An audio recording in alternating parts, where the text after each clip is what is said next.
A fadinha para os íntimos, Elise para os conhecidos, fará o preparo da noite de hoje. Boa noite. O meu foi fraquinho, eu não sei se esse negócio tá fraco. Tá? Então tá bom. Eu tinha preparado o preparo errado, né? Mas agora estou com o preparo certo. Quase que de improviso. Mas a espiritualidade sempre ajuda. Nunca enganes a ninguém. A vida é grande colaboradora e exímia retribuidora. O que faça com os outros sempre retornará a ti. A sementeira sucede à colheita. Cegarás conforme hajas plantado. Quem engana, ilude, trai a si próprio, se prejudica, desrespeitando-se primeiro e fazendo jus depois aos efeitos da sua conduta reprochável. Sê honesto para contigo e, como consequência, para com o seu próximo. Então, nossa reflexão, né, foi no seguinte sentido. Quantas vezes nós nos iludimos por conta do nosso orgulho? Como disse a Joana, quem engana os outros ilude a si próprio. E enquanto vivemos na ilusão de que somos corretos, justos, acostumados a sempre apontar o defeito do outro, a julgar os outros, paralisamos o nosso processo evolutivo. Perdemos muito tempo apontando, né, aquilo que o outro fez de errado, em detrimento de olharmos as nossas próprias imperfeições.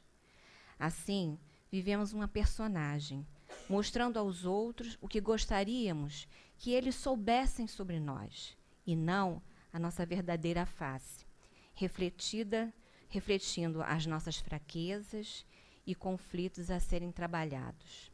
Ninguém engana os outros por muito tempo. Haverá um momento que a verdade virá à tona, porque a nossa essência íntima se autoacusará, e então nos veremos caídos. Sejamos sinceros conosco e não enganemos a ninguém. A doutrina espírita e toda a obra de Joana, elas nos apontam caminhos de verdadeira mudança de atitudes e de renovação de sentimentos. Aproveitemos as oportunidades que esta casa nos oferece nos cursos, nas palestras, no trabalho voluntário, nos autodescobrindo, conhecendo a verdade que somos, de modo que trabalhemos o nosso crescimento moral. Boa palestra a todos.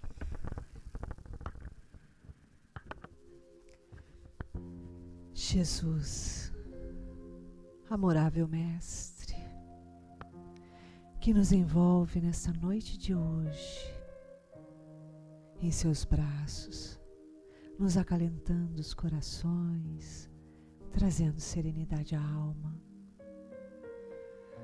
Nos colocamos aqui, Senhor, para nos sentirmos mais perto de Ti.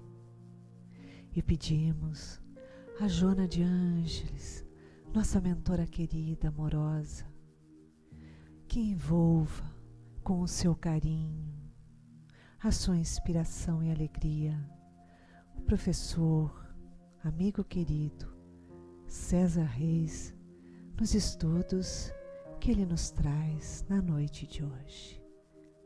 Graças a Deus.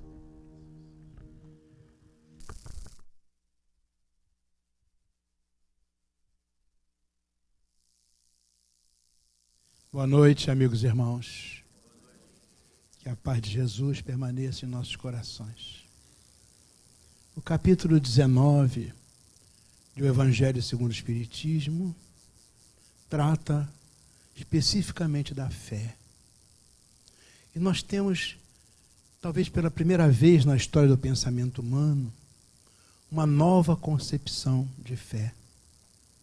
Porque até aqui pensava-se que a fé fosse meramente debruçar de uma alma, um impulso.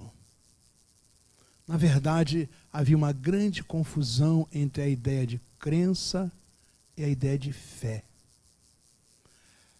A doutrina nos mostra que a crença é alguma coisa útil e necessária, mas é alguma coisa assim de fora para dentro. Enquanto que a fé é realmente uma pulsão, mas de dentro para fora. Vamos dizer, eu leio o livro dos Espíritos e gosto das coisas que estão ali, acho aquilo bonito, importante. Então eu digo, eu acredito no livro dos Espíritos. Essa é uma coisa que chegou a mim porque eu li um livro. Eu ouço uma palestra e acho linda aquela palestra, que coisa bonita. Eu gostei da palestra, gostei das coisas que foram ditas, eu acredito naquilo. Eu leio um livro, vejo um filme, vejo uma peça de teatro. Essas coisas todas vêm de uma fonte externa para mim. É uma crença. Agora, se eu adoto aquele conhecimento como uma forma comportamental, uma maneira de viver, eu estou correspondendo àquilo. Deixou de ser uma coisa de fora para dentro e passou a haver uma resposta da intimidade do ser para fora do ser. Então, enquanto vem de fora para dentro, é crença. E quando vai de dentro para fora, é fé. Porque fé tem uma origem, essa palavra fé na nossa língua portuguesa, tem uma origem em fides. Está associada à ideia da fidelidade. E nós sabemos que fidelidade é alguma coisa que só acontece quando há sintonia. A doutrina espírita nos mostra, e hoje a ciência comprova isso adequadamente, que o ser humano é um ser vibratório. O que sai de nós, os nossos pensamentos, nossas intenções, nossos desejos, tudo isso sai de nós sob a forma de ondas. E também a ciência demonstra que os bons pensamentos, os bons sentimentos, as coisas do amor legítimo e verdadeiro, são ondas curtas que saem. Quanto mais generoso é o pensamento, quanto mais profundamente amoroso é o pensamento, mais curta é a onda. Em contrapartida, quando saem de nós sentimentos, pensamentos, vontades de ódio, de vingança, essas coisas terríveis que ainda assolam muitas vezes o sentimento das pessoas, essas ondas são ondas largas, ondas compridas. E o que nós aprendemos na física também passa por essa biofísica. Ou seja, as ondas curtas vão longe e as ondas longas ficam próximas. O que você carrega na sua tessitura vibratória? Porque nós andamos de um lado para outro com essa estrutura de vibrações. Ou seja, aquilo que eu penso, aquilo que eu sinto, aquilo que eu quero, aquilo cria à minha volta um campo vibratório. Na medida em que estou andando com esse campo, eu vou sintonizar esse campo com outras vibrações que tenham afinidade. A fé passa por essa questão da sintonia, da fidelidade. Então, quando eu quero ouvir a Rádio Rio de Janeiro, eu tenho que sintonizar numa determinada posição, porque senão eu não estou na mesma frequência e, portanto, eu não ouço. Se eu quiser ouvir qualquer emissora, eu tenho que sintonizar naquela faixa de frequência. Se eu quero ver uma estação de televisão, eu tenho que sintonizar naquele canal. Se não houver sintonia, não somos capazes de captar. A ideia de fé está diretamente ligada a essa questão da sintonia, da vibração, do rearranjo em que as duas fontes, o emissor e o receptor, entram em contato. E naquele momento, essas ondas vibratórias se igualam. E aquilo passa a ser um contínuo. O ser humano é um conjunto de ondas vibratórias. E essas ondas são o resultado do seu pensamento, do seu sentimento, das suas emoções, das suas vibrações. O ser humano é um ser vibratório. E ao mesmo tempo que nós somos emissores, nós somos receptores. Durante todo o tempo, aqui e agora, nós estamos emitindo, porque estamos carregando a estrutura das nossas vibrações. Cada um de nós está interferindo no outro. Cada um de nós está interferindo nos espíritos que estão aqui. E, ao mesmo tempo, cada um deles está interferindo em cada um de nós. Essa é a realidade do ser. Onde é que você sintoniza? Sintoniza no bem, nessas ondas muito curtas, que vão longe. Os espíritos superiores vibram em ondas cósmicas, que são capazes de atravessar o orbe inteiro, que vão aonde a nossa inteligência não percebe, o nosso sentimento não é capaz ainda de compreender. Já os espíritos mais grosseiros, mais primitivos, vibram em ondas grosseiras e primitivas, que ficam muito ali no entorno deles. Está demonstrado, inclusive, que as suas ondas de rancor, de ódio, de vingança, de maldade, estão tão próximas de você, que acabam produzindo dor e sofrimento em você em primeiro lugar. Essas questões são fundamentais quando se estuda a fé. Essa ideia da sintonia. Onde é que eu sintonizo? Por isso o Espiritismo trabalha muito com a questão da reforma íntima, da renovação interior, essa mudança da estrutura vibratória. Eu não posso mais agora estar dando guarida a sentimentos de vingança, de vaidade, de orgulho, de ambição, de malícia, de maldade, porque são estruturas que fazem mal preliminarmente a mim mesmo. Para adquirir uma nova postura, eu tenho que ter uma nova estrutura vibratória. É isso que nos ensina o capítulo. E ele começa com uma história muito interessante, em que um homem tinha um filho que era lunático. Ele tentou curar o seu filho, procurando inclusive os seguidores de Jesus, os apóstolos. E eles não foram capazes de curá-lo. No entanto, quando procurou a Jesus, Jesus curou imediatamente. E os apóstolos foram perguntar, mas por que nós não conseguimos curar? E Jesus disse, é porque vocês têm pouca fé. A fé, se tivessem fé do tamanho de um grão de mostarda, vocês poderiam remover montanhas. O grão de mostarda é muito pequeno. Está associado diretamente a essa estrutura vibratória, ondas muito pequenas, ondas de grande generosidade, ondas de muito amor, de muita ternura, de muita segurança. André Luiz fala que o ser humano precisa de um salto vibratório para que essas ondas possam estabelecer a ligação. Você tem que sair do seu dia a dia para que possa fazer a ligação. Os apóstolos de Jesus não conseguiram curar, mas Jesus conseguiu curar. Há uma outra história que faz parte desse capítulo 19, que é uma história muito interessante, a respeito de uma figueira. Na verdade, diz que Jesus estava passando e havia uma figueira. E Jesus estava com fome e resolveu colher figos para se alimentar. No entanto, não era tempo de figos. Portanto, quando ele se aproximou da figueira, não havia figo nenhum. E dizem que Jesus, então, não gostou muito daquilo e amaldiçoou a figueira. E no dia seguinte, quando passaram por ali, a figueira estava seca. Na verdade, nós não podemos imaginar que Jesus tenha amaldiçoado coisa alguma, muito menos uma figueira, que não tem nada com isso, ela sofre as condições naturais da natureza, né, do dia a dia. Ela tem o seu tempo de dar figo. E Jesus era um homem que andava de um lado para outro, ele certamente sabia que não era tempo de figos. Então essa é uma história alegórica, é uma história para a gente pensar. Por que será que é a figueira? Por que não é uma jaqueira, uma mangueira, uma bananeira? É uma figueira. Interessante quantas vezes nos evangelhos aparece a figura da figueira. Inúmeras vezes. Então os estudiosos analisaram muito. Eu já vi uma figueira dessa. Na verdade, é o chamado sicômoro bravo da Índia. É um sicômoro. Uma árvore que tem a chamada inflorescência interna. Ou seja, não dá flores por lá de fora. No lugar onde nasceriam as flores, nascem os frutos. E dizem os estudiosos, a figueira é o símbolo do cristão. Porque as flores externas é uma espécie de pavoneio. Eu sei isso, eu falo isso, eu sou capaz disso. Eu estou colocando as minhas flores, eu estou me mostrando para os outros. É uma espécie assim de vaidade, não é? Enquanto que o cristão verdadeiro, ele não se envaidece das coisas.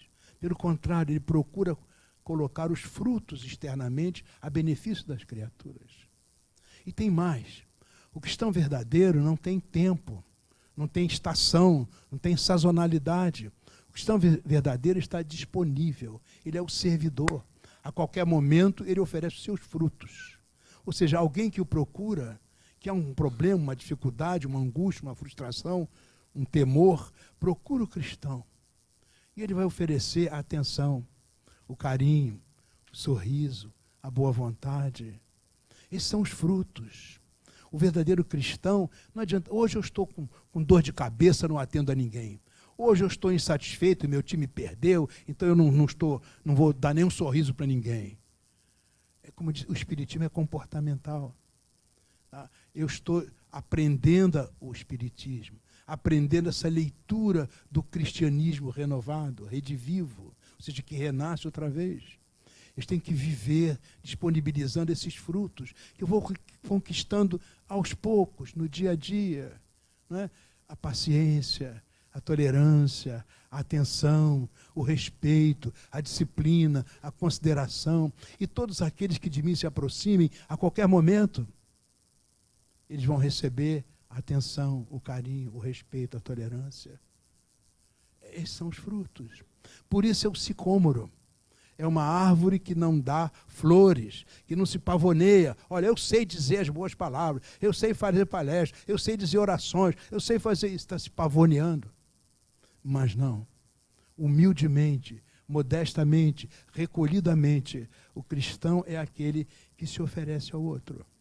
Está caminhando na direção desse amor sobressubstancial, desse amor que não exige nada em troca. Você não precisa me dar atenção, nem me dar carinho, nem me respeitar, mas eu te dou atenção, te dou carinho, te respeito. Eu quero a sua alegria, a sua felicidade, o seu bem-estar, quero a sua paz.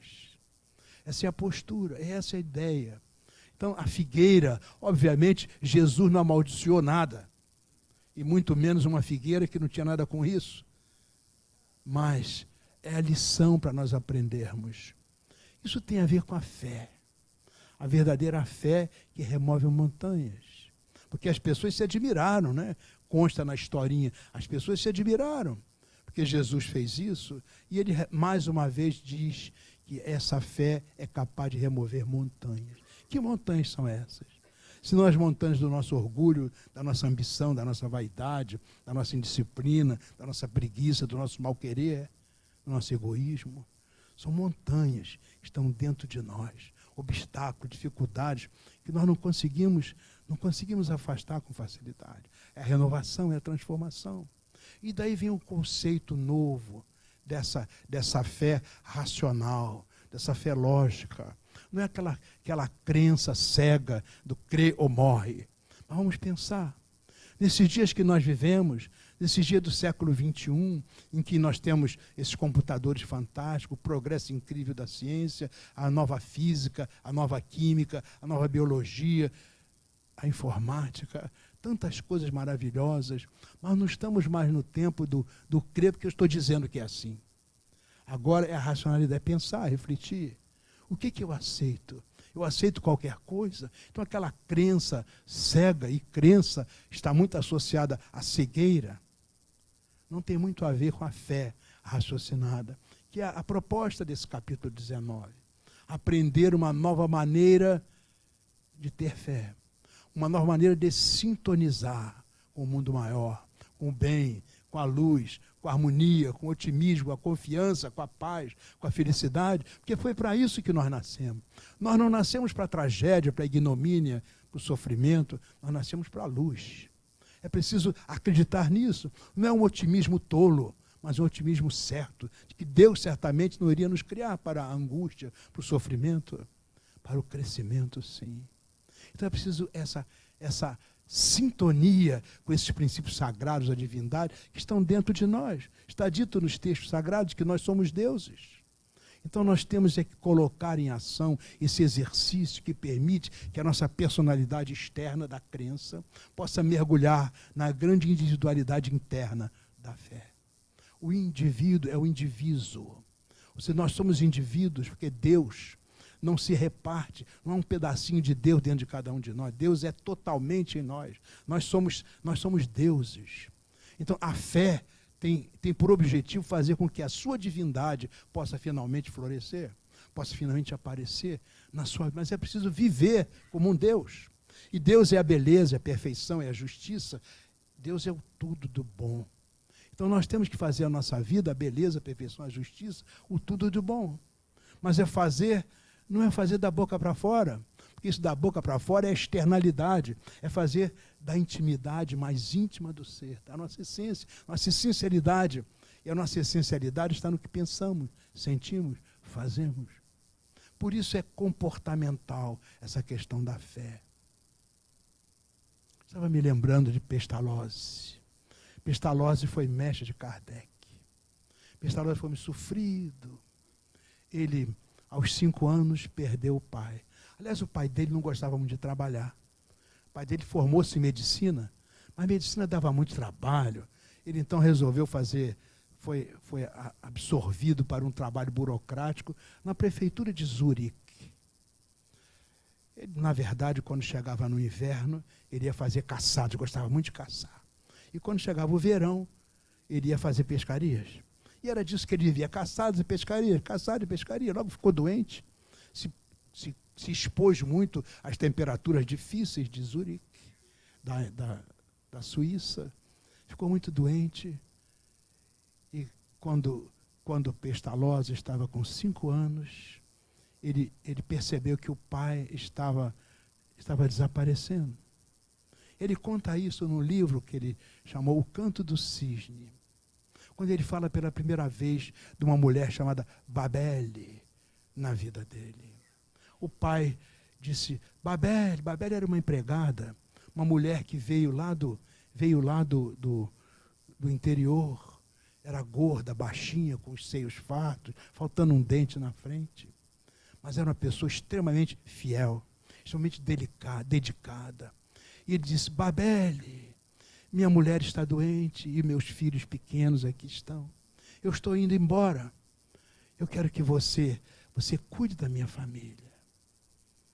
Então, ele desencarnou.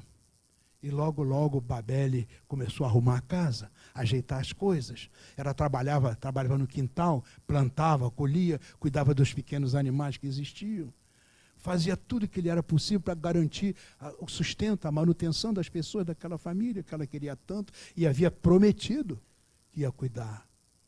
Ela ia negociar nas feiras para conseguir o melhor preço, as coisas mais baratas. E assim, com muita dificuldade, eles iam sobrevivendo.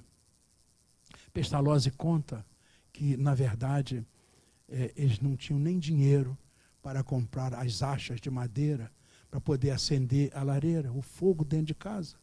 E naquele frio terrível da Suíça, de Zurique, aquele frio que muitas vezes chegava a vários graus abaixo de zero, aquela neve caindo, aquele vento gelado, ela abraçava os filhos daquele homem. Henrique eu sentia o abraço daquela mulher. Ela nos aquecia com o seu próprio corpo. E ela cantava para nós. E nós aguentávamos assim aqueles invernos horrorosos e difíceis. E dizia a ele, Babele me ensinou uma poesia que eu dizia sempre em toda a minha vida. Na verdade, essa poesia era uma prece. Vocês sabem, dizia ele, ali na Suíça existem os mais belos arco-íris de todo o mundo. A Suíça tem aqueles montes nevados, tem aquela chuvinha que cai, e o sol que tenta penetrar de alguma forma naquilo criando assim arco-íris maravilhosos. Então Babele cantava uma canção e dizia um pequeno poema que vinha lá do povo sofrido da Suíça. Dizia ele, arco-íris, arco-íris, de tantas e tão belas cores, arco-íris, arco-íris, nasce dentro de mim para curar as minhas dores. Arco-íris, arco-íris, nasce dentro de mim para curar as minhas dores. Então Pestalozzi dizia, eu nunca esqueci desse poema que vinha, era um poema prece. Isso me dava uma força. Cada vez que eu repetia isso, eu sentia a voz daquela mulher, Babele, analfabeta, que cuidava da nossa família. A mulher sem dente, gorda, com os seios fartos, e aquele calor com que ela nos envolvia, substituindo a lareira. Era tão bom, dava uma força nova. Pestalozzi teve uma vida sofrida, incompreendida. Uma vez nós estivemos lá na Suíça, junto do túmulo de Pestalozzi. Existe lá, assim, uma mensagem maravilhosa, que fala dele, do ano que ele nasceu, do nome dele. E diz ele, benfeitor da humanidade, criador da pedagogia da fraternidade. E ele diz, essa pedagogia nasceu na prece de Babele. É porque aquela mulher, ela era criativa. E muitas vezes ela nos levava para ver o que aquelas crianças pobres, miseráveis, andrajosas, que não tinham nada, descalças, naquele frio terrível, elas eram capazes de fazer coisas fantásticas com as mãos. As primeiras escolas profissionais do mundo foram criadas por Pestalozzi. Os primeiros cursos em que os alunos eram ouvidos com atenção, onde se discutia com eles a realidade. Esses cursos hoje são modernos, esses conceitos. Antigamente, o professor era o centro. Ele falava, os alunos ficavam quietos, o professor sabia tudo. Era o tempo do chamado Magister Dixit. O professor falou, está falado. Mas com Pestalozzi não era assim. Ele sentava com os alunos, porque ele respeitava o conhecimento deles. Ele sabia que aqueles órfãos, aqueles pobres, aqueles miseráveis, eram capazes de fazer trançados maravilhosos, sabiam histórias, sabiam cantar, sabiam contar, sabiam coisas magníficas. Eles se viravam para resolver os grandes dilemas, os dramas da vida, do dia a dia, de comer, de dormir, de reabastecer-se. Isso é uma cultura, é algo a ser respeitado. E é daí que ele tirava os conceitos básicos do que deu a sua pedagogia. Ele falava do respeito ao outro. Ele falava da família. Ele falava dessa descoberta do Deus dentro de nós. Foi incompreendido, rechaçado. Pestalozzi foi rechaçado durante todo o tempo. Passou fome muitas vezes, mas acabou sendo reconhecido. Em 1825, 2 anos antes de morrer, ele recebeu uma grande homenagem do povo da Suíça. E colocaram em sua cabeça uma coroa de louros. Ele então tirou a coroa da cabeça e pegou uma criança, um órfão, abandonado, miserável. Ele disse assim, eu não mereço essa coroa. Que fique na cabeça dessa criança, que tem certamente condições muito melhores de fazer um mundo melhor. Porque é uma pessoa sofrida, mas é capaz de tirar do sofrimento as grandes lições da vida. Ele dizia, quando tudo estava muito difícil, eu dentro de mim repetia o poema de Babele. Arco-íris, arco-íris, de tantas e tão belas cores, nasce dentro de mim arco-íris, para curar as minhas dores. E aquilo voltava, toda aquela lembrança, aquela força daquela mulher, que era como se fosse a divindade, abrindo brechas no meu coração e dando forças novas, renovadas. Arco-íris, arco-íris. Também me lembro de Beethoven. Beethoven era um músico excepcional. Só que ao longo dos anos foi ficando surdo, imagine. Um músico, um compositor surdo. Beethoven conta isso, a sua história. Um dia eu já não aguentava mais, porque eu não ouvia mais nada. Ele havia feito a 9ª Sinfonia, belíssima 9ª Sinfonia. E para reger a 9ª Sinfonia, a sinfonia estava toda dentro dele, ele dizia. Mas havia uma mulher que ficava lá entre os músicos e ela ficava me apontando as partes que eles estavam tocando, subindo, descendo, e eu lia a partitura e fazia os gestos para que, quando pela primeira vez a 9ª Sinfonia foi apresentada, a grande alegria que eu tive foi que eu não sabia que estavam aplaudindo. Eu não sabia que estavam aplaudindo de pé. Então aquela mulher fez com que eu me levantasse e eu ouvi pela primeira vez naquele teatro maravilhoso de Viena, o público aplaudindo delirantemente. E havia uma infinidade de pessoas com os lenços secando os olhos, chorando pelas belezas da 9ª Sinfonia. Disse ele, antes disso, essa sinfonia estava dentro de mim. E eu não sabia o que fazer. Mas fui a um restaurante. Quis pedir a comida. Estava já inteiramente surdo. Então, atrás do cardápio havia um espaço em branco. E aqueles sons estavam dentro de mim. Aquela música estava dentro de mim. Eu não era capaz de ouvir com os ouvidos, mas eu ouvia com a alma. Aquilo vinha do alto e penetrava em mim e mergulhava nas minhas células, misturava-se no meu sangue. Aquilo era a minha vida. Eu então peguei o lápis e comecei a escrever no cardápio, e depois de muito tempo estava ali a sinfonia pronta. De repente eu vi que o garçom disse: e o senhor vai pedir o quê? Eu disse: não, quanto eu vou pagar? O senhor não pediu nada. Está aí escrevendo a sinfonia, escrevendo a sinfonia. É a voz lá dentro. É aquela sintonia que permitiu a sinfonia. Porque esse sim significa exatamente a agregação. Os sinóticos, os evangelhos sinóticos, são aqueles que têm uma mesma visão. Não é? A sinfonia são os sons que são aglutinados. A sintonia são os tons, as vibrações que são integradas. Então Beethoven fala dessa força interna maravilhosa, que o impulsionava, e ele sintonizava com ela, e por isso, mesmo sem ouvir, era capaz de produzir obras absolutamente admiráveis, que até hoje nós todos ouvimos com um respeito extraordinário. Também me lembro de Louis Braille. Braille nos fala dessa coisa interna dele. Ele era um menino espertíssimo. Ele não nasceu cego absolutamente, ficou cego aos 3 anos de idade. Louis Braille logo se destacou ele era um menino, o serelepe, ele era chamado na aldeia, uma aldeia a uns 40 quilômetros de Paris, mas o apelido dele era o serelepe, porque ele não parava, brincava, corria, rolava de um lado para o outro, era curioso, extraordinariamente curioso.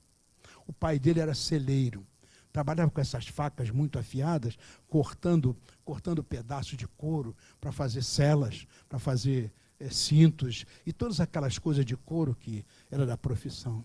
Ele entrava na oficina do pai, ficava olhando para cima e para baixo. Que coisa interessante, aquela faca afiadíssima, cortando de maneira extraordinariamente técnica aqueles pedaços de couro, produzindo aquelas peças maravilhosas. E um dia o pai se distraiu e ele resolveu brincar com a faca. E numa dessas ele cortou o couro e cortou o olho também. E aquele olho direito ficou cego, sangrou, um corte muito grande. Naquela época não se conhecia ainda essas questões que só Pasteur depois demonstrou. Os curativos foram feitos sem os cuidados adevidos, e daqui a pouco ele estava cego de um olho e do outro também. Aos 5 anos estava completamente cego. Mas continuava serelepe, tentando de um lado para outro descobrir as coisas, fazer as coisas. Meu Deus do céu, ninguém aguentava aquele menino. E rapidamente ele aprendia a ouvir as coisas. Um dia colocaram ele numa escola lá em Paris. E lá havia alguns métodos para ensinar a ler e a escrever. Usavam umas letras grandes e as crianças aprendiam a contornar as letras. Isso é um A, isso é um B, isso é um C. E os resultados eram pífios. Letras imensas, que era impossível você montar um livro com aquelas letras, uma revista com aquelas letras, era impossível fazer isso. Um dia apareceu um capitão de Vries, e ele inventou um sistema que usava pontos embutidos, pontos ficavam mais altos. E esse capitão foi saudado como um grande descobridor de um sistema que permitia às pessoas aprenderem a ler. E, obviamente, quem se destacou nisso foi o menino, o serelepe, né? Que agora rapidamente aprendeu aquilo e começou a dizer ao capitão: o seu sistema é muito bom, mas tem defeito. O menino era assim mesmo. Seu sistema é muito bom, estava com 16 anos, nessa altura, ele já era professor da escola. O sistema é muito bom, tem defeito, mas ninguém colocava defeito no sistema do capitão. Aliás, botar defeito no sistema do capitão era uma coisa complicada, que era um capitão importante, né? Então ele foi para casa e mostrou ao capitão: olha, não tem as separações, não tem os acentos, não tem os significados, fica muito difícil você saber o que está lendo efetivamente. E ele conseguiu traduzir toda aquela parafernália de pontos em 6 pontos, onde ele faz todas as letras e faz tudo aquilo que é necessário. Com 6 pontos, dependendo da colocação, apareceu pela primeira vez na história da humanidade o sistema Braille.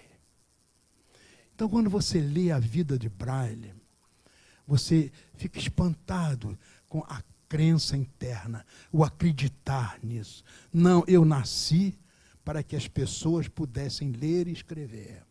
Eu nasci para que as belezas da cultura humana pudessem ficar disponibilizadas para as pessoas. E eu estou aqui para trabalhar os meus dedos, a minha sensibilidade, a fim de que esses pontos sejam capazes efetivamente de descrever aquilo que está sendo sentido, pensado, vivido. Eu nasci para que as pessoas sejam felizes. Isso é que me dá a força. Eu continuo sendo filho daquele celeiro, subindo, descendo o serelepe. Mas, como serelepe, eu estou querendo que as pessoas não enxerguem, mas possam visualizar um mundo novo através dos dedos. Há uma força interna, alguma coisa que me dá essa certeza de que isso é possível. E aos 16 anos, ele já conseguiu oferecer à humanidade essa contribuição extraordinária, que hoje faz com que os cegos possam ter uma vida de leitura igual à nossa, sem nenhuma diferença. Há uma infinidade de livros de todos os tipos traduzidos para o sistema Braille, para que os cegos possam ler. Maravilhoso trabalho de alguém que realmente sentiu essa possibilidade de estabelecer uma sintonia efetiva com alguma coisa superior. Entregou-se a essa sintonia. O nome disso é fé. Eu estou contando essas histórias para meus irmãos para que vocês tenham o conceito de fé, que acontece das mais diferentes maneiras. Fé não é apenas uma questão de religiosidade, mas uma questão de essencialidade. Pode até aparecer questões religiosas também. Ninguém tira isso. Mas quando Jesus fala, a fé do tamanho de um grão de mostarda, essa capacidade que as pessoas têm, todos nós podemos ter, de estabelecer um vínculo efetivo e afetivo com algo mais nobre, com algo superior, algo que alavanque a criatura e leve a criatura a produzir algo de útil e de bom. É como disse o nosso Pestalozzi, mestre de Kardec, os órfãos de Stan são crianças que a gente olha, chegam às nossas mãos, famintos, miseráveis, com aquelas grandes barrigas cheias de vermes, com os pés descalços, sem nenhuma esperança, mas com uma força interna, educar. Nada mais é do que você alavancar essa força interna, dar às criaturas condições de elas terem confiança efetiva em algo superior, que está preliminarmente dentro delas. E quando você estuda o capítulo 19 do Evangelho segundo o Espiritismo, é isso que está em tela. Você pode ter uma sintonia, e que se for pelo menos o tamanho de um grão de mostarda, isso vai alavancar coisas espantosas. Quando se fala das montanhas deslocadas, é o nosso orgulho, a nossa preguiça, a nossa vaidade, a nossa devassidão, toda essa miséria que assola as criaturas. Essa é uma proposta efetiva de vida para as pessoas. O estudo desse capítulo é exatamente conformar as criaturas a um novo conceito. Eu contei aqui algumas histórias. Podia falar um pouco do Zamenhof, que nós conversamos ainda há pouco sobre ele. Zamenhof vivia numa aldeia pequenina, miserável, no interior da Polônia. Fazia um frio terrível. E ali viviam, embora fosse uma aldeia pequena, viviam assim pelo menos 4 grupos de pessoas que não se davam nada bem, viviam brigando. Um falava russo, outro falava alemão, outro falava polonês, e outro falava Yiddish, a língua dos judeus, que havia muitos judeus lá. O próprio Zamenhof era um judeu. Essas pessoas viviam brigando. Zamenhof era menino pequeno, ficava observando as tragédias que aconteciam naquele lugar tão pequeno. Crimes, vinganças, coisas terríveis. E ele via que as pessoas falavam pelo menos 4 idiomas diferentes e não se entendiam, gritavam e brigavam em idiomas os mais diferentes. Então ele disse para o pai dele, pai, essas pessoas não se entendem porque elas falam língua diferente. Eu hei de inventar uma língua fácil, simples, para que as pessoas possam se entender. O pai abanou a cabeça, mas esse menino, ainda nos primeiros anos da escola, já criou um sistema simples chamado Esperanto. Na verdade, o pai dele disse, você é maluco, isso vai te fazer um grande mal, você vai ser perseguido por essas pessoas todas, e rasgou os livros todos dele, rasgou tudo. Ele foi para a universidade, foi estudar, formou-se em medicina na Rússia, depois, só que os colegas dele de turma já aprenderam Esperanto. E a festa de formatura, os discursos foram feitos pelos alunos em Esperanto. Era simples, fácil. Quando ele voltou para casa e procurou os cadernos onde tinha feito as anotações todas, o pai tinha jogado tudo fora. O filho era doido, era maluco. Isso ia prejudicar a sua família. Mas ele não teve problema, o Esperanto estava dentro dele. Ele ouviu aquela voz interna, aquela força, sintonizou com essa vibração e simplesmente refez todos os estudos de Esperanto. Publicou, já no final do século XIX, publicou o primeiro livro em Esperanto. E chamou o Doctoro Esperanto, doutor, aquele era o doutor, Esperanto, aquele que espera, aquele que tem esperança. Por isso pegou o nome Esperanto. Esse livro começou a percorrer o mundo. E nos primeiros anos do século XX, falando do final do século XIX, em 1905, primeiros anos do século XX, foi realizado o primeiro Congresso Mundial de Esperanto, na cidade de Boulogne-sur-Mer, no sul da França. 1.500 pessoas vieram do mundo inteiro.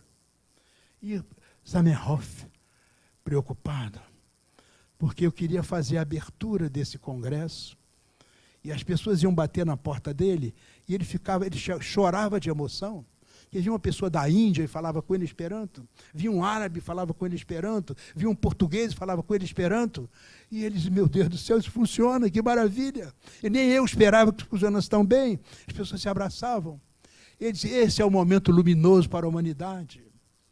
Eu gostaria muito de abrir esse congresso fazendo uma oração. Mas que oração eu vou fazer? Tem gente da Índia, tem gente do Paquistão, há budistas, há hinduístas, há evangélicos, há católicos, há gente de todo jeito. Que oração que eu vou fazer?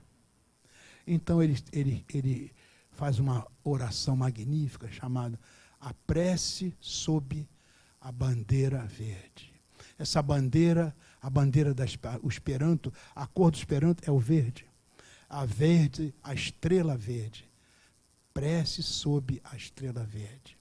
E ele é uma página maravilhosa de humanidade, de fraternidade, de entendimento, de amor, uma convocação ao grande encontro de corações. Ele diz, é para isso que eu nasci, para que dentro de mim essa língua pudesse surgir e ajudasse os homens de alguma sorte a se entenderem mais e melhor. Há uma filosofia no Esperanto chamada romaranismo, poderia ser traduzido como o humanitarismo, onde as pessoas se veem irmãs uma das outras. Eu participei de algumas comissões mundiais, e as pessoas falavam em idioma diferente, coisa que você podia resolver em 10 minutos, levava 2 horas, porque um falava em inglês, outro falava em francês, outro falava italiano, outro falava espanhol, e aí tinha que alguém traduzir. As reuniões na ONU são caríssimas, porque são 7 línguas oficiais. As pessoas falam nos seus idiomas e tudo é traduzido para as 7 línguas oficiais, para que as pessoas possam entender. Levam horas e horas e horas, e é caríssimo aquilo. Se seguissem a orientação de Zamenhof, nós estaríamos muito mais próximos, muito mais fácil, muito mais simples. E é realmente um idioma simples e fácil. Mas nós queremos destacar aqui exatamente esse conceito. Existe uma pulsão. Alguma coisa que me faz sintonizar com algo útil e bom. E quando eu sintonizo com esse algo útil e bom, alguma coisa concreta se oferece à humanidade.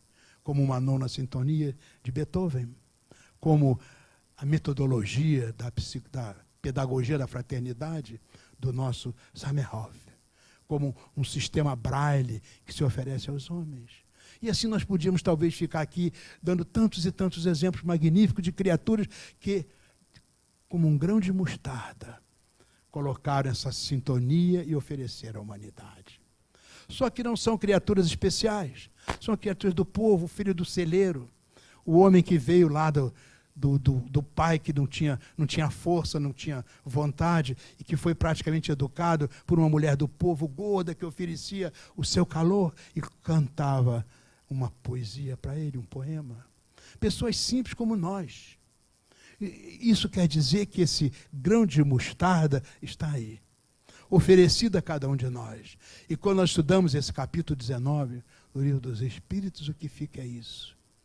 Coloque esse grão de mostarda na sua vida, para fazer algo de útil e de bom, que pode não ser o sistema Braille, uma nova sinfonia, pode não ser uma pedagogia nova, mas vai ajudar de alguma forma a que venham novos sorrisos, novas alegrias, novas felicidades, sendo pelo menos um cristão verdadeiro, oferecendo atenção, interesse, equilíbrio, harmonia e paz a todos aqueles que em algum momento de você se aproximam. Essa é a proposta, e é para isso que nós estudamos, que a fé é capaz de mudar montanhas de lugar. A montanha de um homem novo, voltado para a construção de um mundo melhor. Esse é o ensino que a doutrina espírita nos oferece. Muito obrigado, muita paz.